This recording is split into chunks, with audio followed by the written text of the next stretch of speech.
Welcome to This Explainer. Today we're diving into a classic, lightning-fast narrative that teaches a literally timeless lesson about integrity. It's this short, powerful story that strips away all the extra noise just to show us exactly what happens when someone is tested under immense pressure.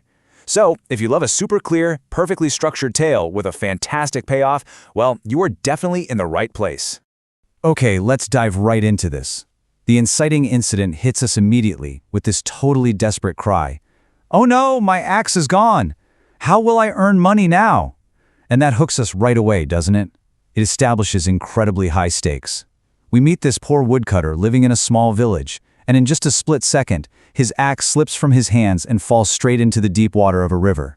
Now, this isn't just a minor inconvenience. I mean, for a poor woodcutter, this single tool is his entire livelihood.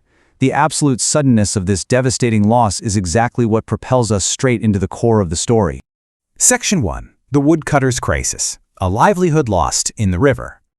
And this brilliantly illustrates the sheer drop in his fortunes. Just think about his everyday routine. Day in and day out, he goes to the forest, cuts wood, and sells it in the market. It's mundane. It's really hard work, but hey, it sustains him. Now contrast that with his current reality. That routine is completely shattered.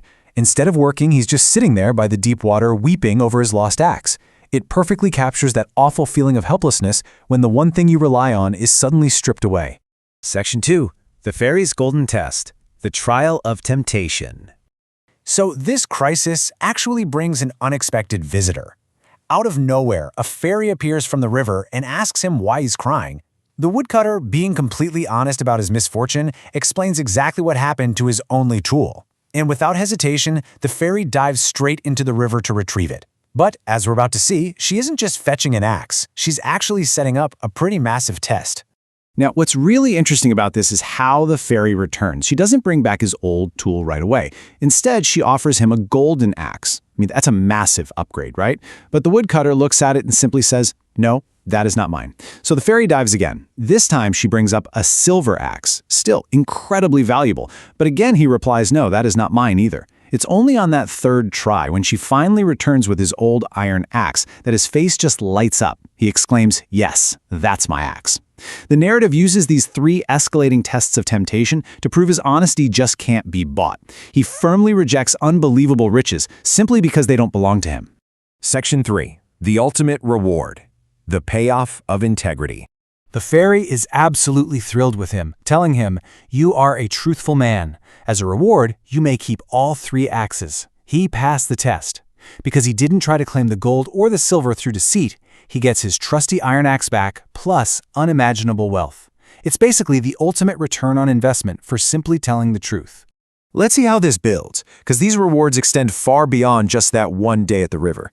Yes, keeping the gold, silver, and iron axes gave him immediate, tangible wealth.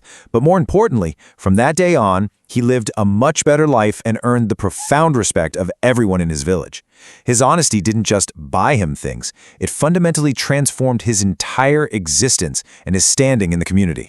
Section 4. The Best Policy. The Universal Takeaway. So, the crucial point really boils down to this: honesty is the best policy. It's an incredibly famous phrase, and it's the exact explicit moral drawn directly from this fable. The woodcutter's journey from a weeping poor man to a wealthy, respected villager was paved entirely by this single policy. The narrative proves without a doubt that it's the most rewarding way to operate. I want to leave you with a final thought, drawn straight from the text's closing lesson. Think about it. The fairy was a stranger. The river was deep, and he so easily could have lied to claim that gold. But he didn't. So ask yourself, do you tell the truth when no one is watching? It's a really powerful question to ponder. Thanks so much for joining me on This Explainer, and keep seeing